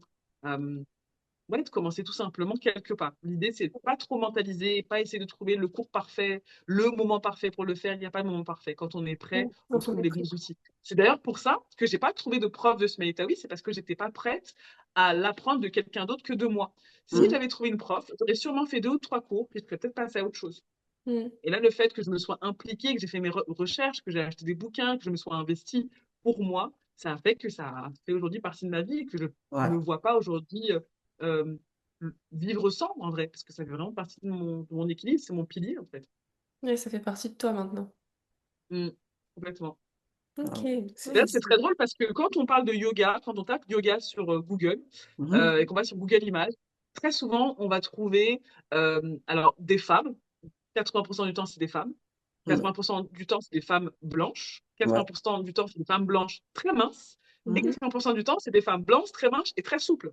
Et comme Mhm. je suis moi, alors au-delà de la case mince, je veux bien la prod, mais le reste, je ne le suis pas. Et ben, je trouvais ça un peu dommage que de ne pas pouvoir illustrer un art par tout le monde, pour tout le monde. Parce qu'en Ouais, fait, le yoga n'est pas dédié aux femmes blanches et souples.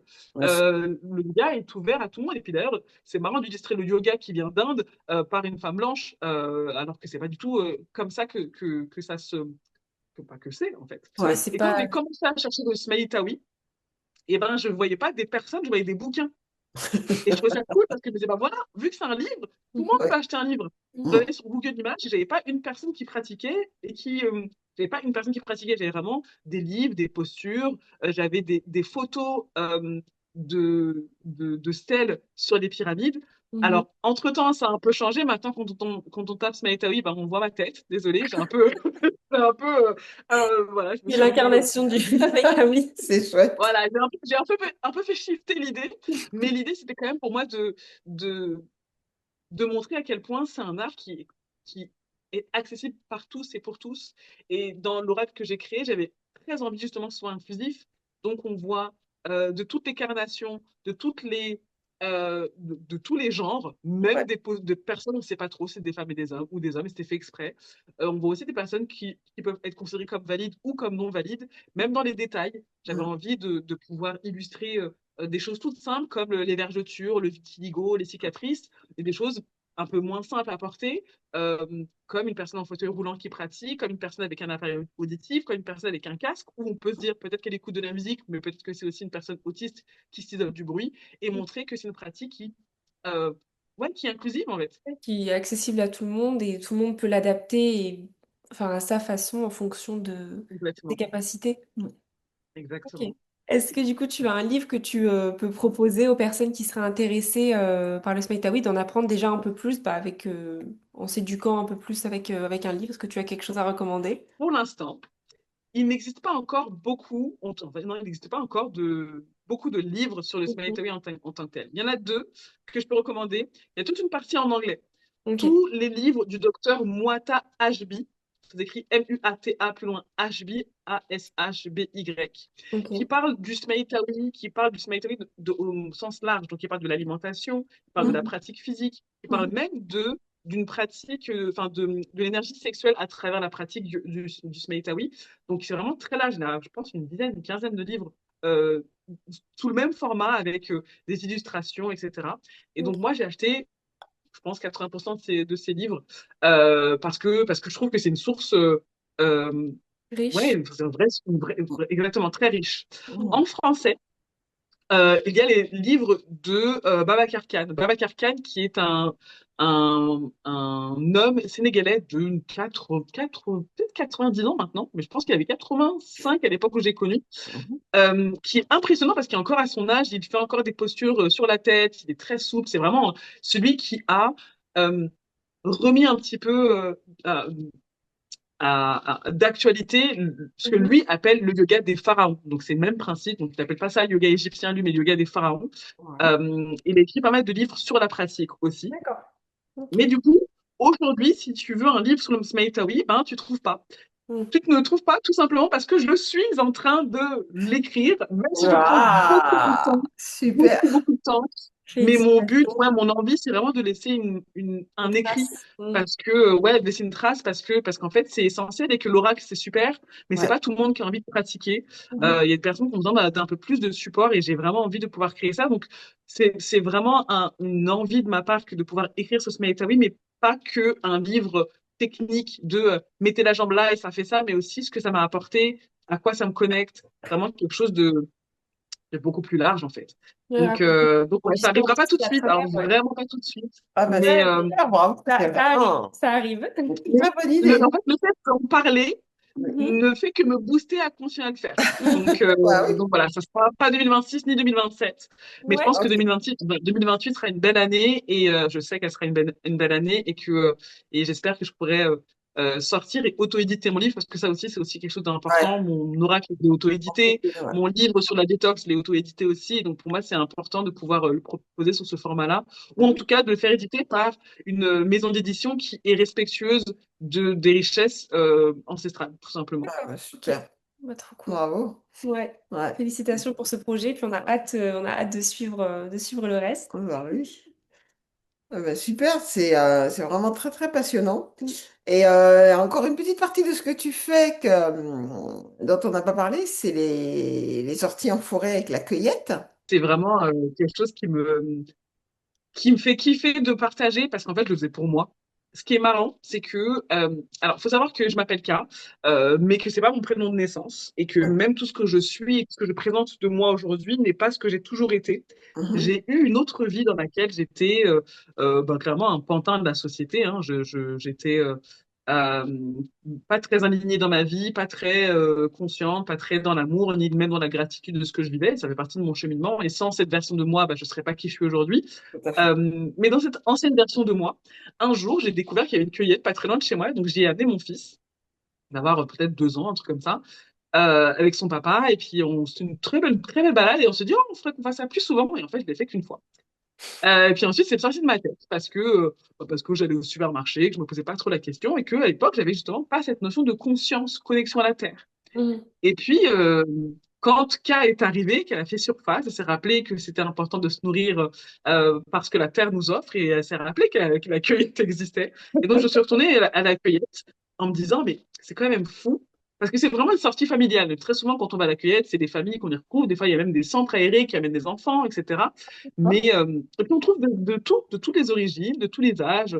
Mais il y a quand même une tranche d'âge, enfin, il y a quand même une tranche d'âge qui est pas forcément là tout le temps. Et j'ai l'impression que c'était la mienne. Genre, on trouve pas les 20-30. Les Mmh. 20-30 sont accompagnés des parents ou alors sont les accompagnateurs des enfants. Mais c'est Ouais. pas vraiment cette communauté qu'on retrouve vraiment à la cueillette. Et Mmh. donc, que ce soit les cueillettes comme les randos, c'était important pour moi de pouvoir créer des espaces où on se connecte à la terre, parce que ça fait encore une fois partie d'un des piliers du Smaïtawi, et qu'on met de la conscience sur quand je parle de circuit court, c'est même pas un circuit court écolo, c'est un circuit court énergétique. Mmh. Je m'explique par là. Le circuit court énergétique, c'est avoir conscience que quand on va au supermarché et qu'on va acheter une pomme, cette pomme, elle a été touchée par toutes les personnes qui ont dit non, pas celle-là, déjà, pour commencer. Puis elle a été touchée par celui qui est venu la mettre là sur l'étalage, puis par celui qui l'a ramenée de là où elle vient jusqu'à ici. Donc elle a été dans un camion potentiellement, peut-être même dans un avion. Euh, et donc énergétiquement, elle a été un peu ballottée partout. Mmh. Et ça a un impact. Ça a un impact qui est peut-être pas nutritionnel parce que je vais pas vous dire qu'une pomme qui a été touchée par 1000 personnes et par une personne ne va pas vous apporter de l'énergie de la pomme, mais ça a un impact quand même, en vrai. C'est vrai. Et j'avais vraiment cette conscience que aller à la cueillette, c'est vraiment de la terre à moi. Ouais. Et il n'y a pas D'aller se servir d'intermédiaire. directement, quoi. Exactement. Et même se servir, c'est au-delà de se servir, c'est vraiment cueillir. C'est pas arracher. C'est-à-dire que Ouais. quand on cueille Oui. une pomme, on met la main sous la pomme, on tire pas. Mmh. Quand elle est prête, elle tombe presque toute seule parce qu'en fait, c'est le moment d'eux.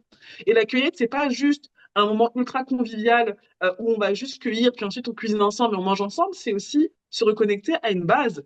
Je vais Mm. pas vous mentir que dans ma vie d'avant, je connaissais pas les saisons des pommes, des tomates, Moi, pour moi, je voulais des tomates, je mangeais des tomates. Je me Mmh. Ouais. posais même pas la question de pourquoi ma tomate Ouais. coûtait plus cher en décembre qu'en juillet. Ça paraît bête, mais au fond, je pense que j'avais même pas conscience que ça me coûtait plus cher parce que je dépensais justement sans conscience. Je veux des tomates, je mange des tomates. Je veux des asperges, je mange des asperges. Ouais. Aujourd'hui, on est encore sur du 5 euros l'asperge. Attendez un mois et vous verrez qu'elle n'aura pas le même prix. Pourquoi elle n'a pas le même prix? Parce qu'elle ne pousse pas au même endroit et qu'elle Ouais. a peut-être un circuit beaucoup plus court. Et donc, c'est aussi ça. Je parlais tout à l'heure d'éducation, de rééducation alimentaire, Mm. et donc de rééquilibrage alimentaire, ce que je fais moi à travers mes accompagnements. Bah, l'idée, c'est aussi de se reconnecter à cette nature et de l'observer, de se dire, ah, mais c'est à ça que ressemble la fleur de ce fruit. Ah, Mmh. mais Oui. c'est à cette période que pousse cet aliment. Ah, mais c'est comme ça que seulement, ou c'est ça, c'est différentes variétés. Alors moi, je n'avais jamais vu autant de variétés de pommes de ma vie que depuis que je suis allée à la cueillette. Ah La oui. cueillette, il y a je ne sais pas combien d'hectares de pommes et Ouais. chaque rangée de pommes différentes, avec des teintes différentes, avec des goûts Ah ouais. différents, avec des spécificités différentes. Et ça, je l'ai appris qu'à la cueillette. Moi, au supermarché, je vois des Pink Lady.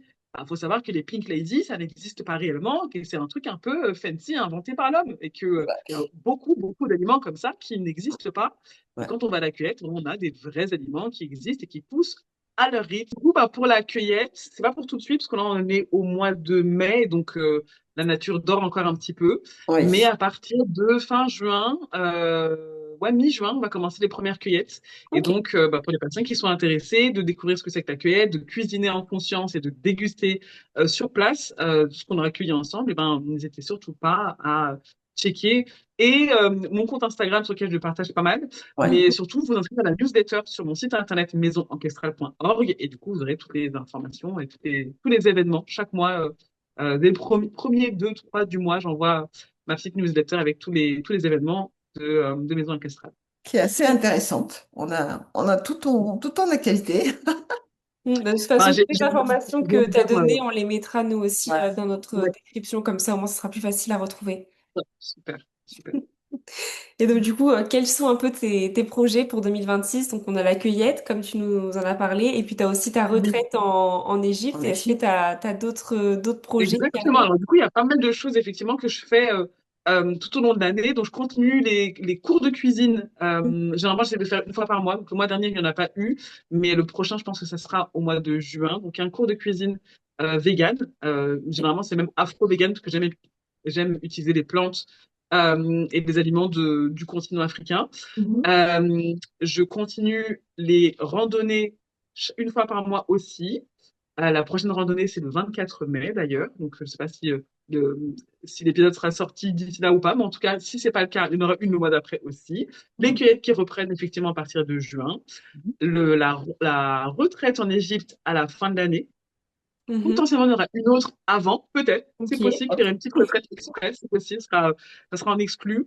Mhm. Et puis ensuite, c'est vraiment ce que je continue de faire, c'est les cours collectifs en ligne et en présentiel dans ma ville, donc dans le 95 à Louvre. Et Mhm. je continue surtout et je me concentre surtout, et c'est pour ça que je suis un peu moins partout et je suis un peu plus sur les accompagnements que je fais. Donc, c'est des accompagnements holistiques.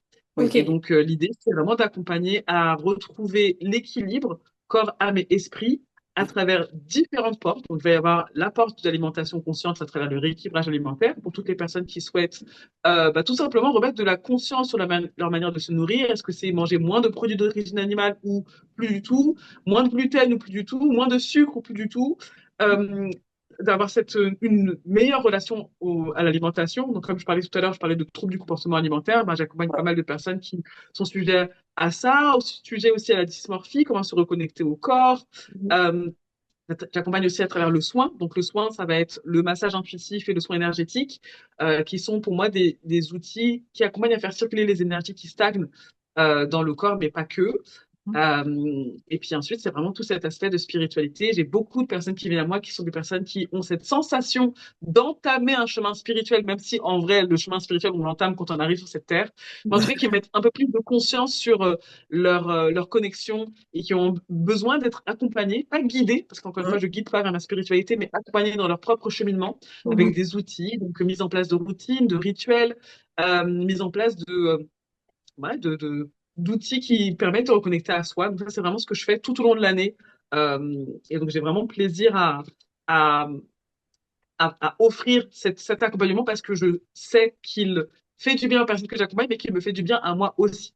Mhm. La raison principale, c'est que j'appelle ça un accompagnement et pas un coaching, tout simplement parce que j'ai cette sensation qu'on chemine ensemble avec les personnes que j'accompagne et Mhm. que en même temps qu'elles sont en train de prendre des prises de conscience sur leur propre vie, moi aussi, On ça a me permet de aussi, ouais. rééquilibrer Ouais. Ouais, ce qui se passe ça chez moi. cheminer ensemble en Euh, fait. Mhm. Exactement, c'est pour ça que c'est un accompagnement. Pour moi, j'ai toujours cette idée avant d'accompagner quelqu'un, je commence toujours par une analyse vibratoire holistique. Et en Mhm. fait, c'est un moment d'échange qui dure 2 heures pendant lequel je vais poser pas mal de questions sur la relation au corps, la manière de nourrir les corps. Et c'est un moyen pour moi de comprendre où se trouve la personne et Mhm. donc de la rejoindre où elle se trouve pour ensuite l'accompagner dans son propre cheminement.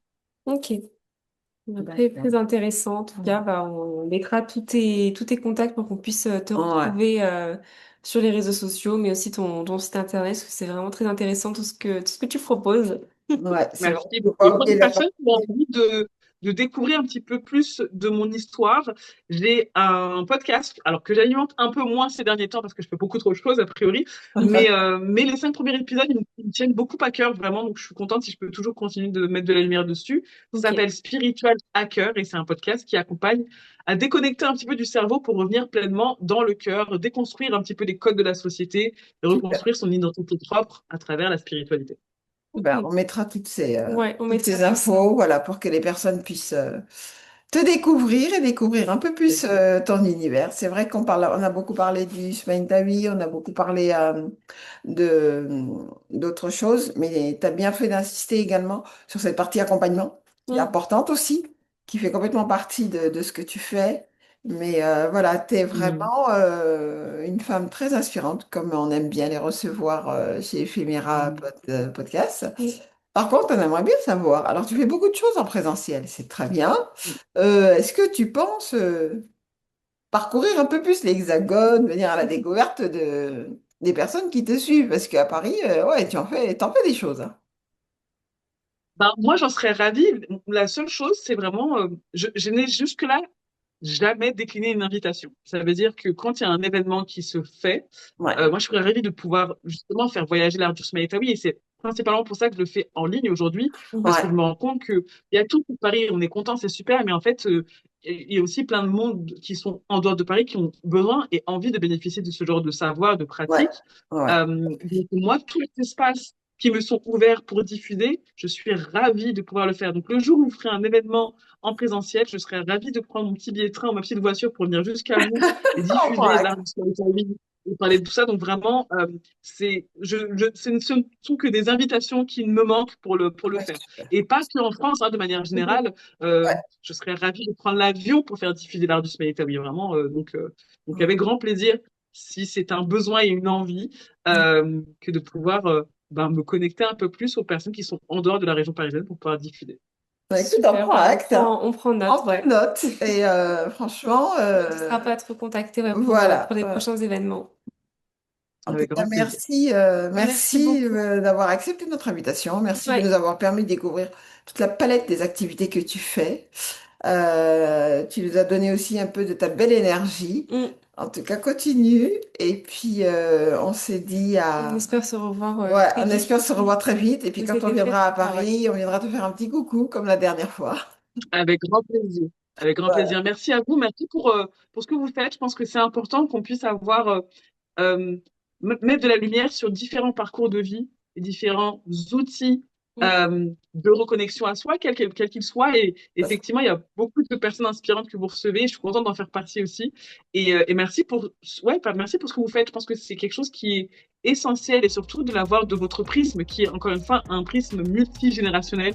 Ouais. Je trouve que c'est ce qui apporte beaucoup, beaucoup de valeur à cette idée de connectons-nous à ce qui nous fait du bien, Oui. et ce qui fait du bien à l'un fait aussi potentiellement aussi du bien à l'autre, quel que soit, encore une fois, l'âge, le genre, la spiritualité.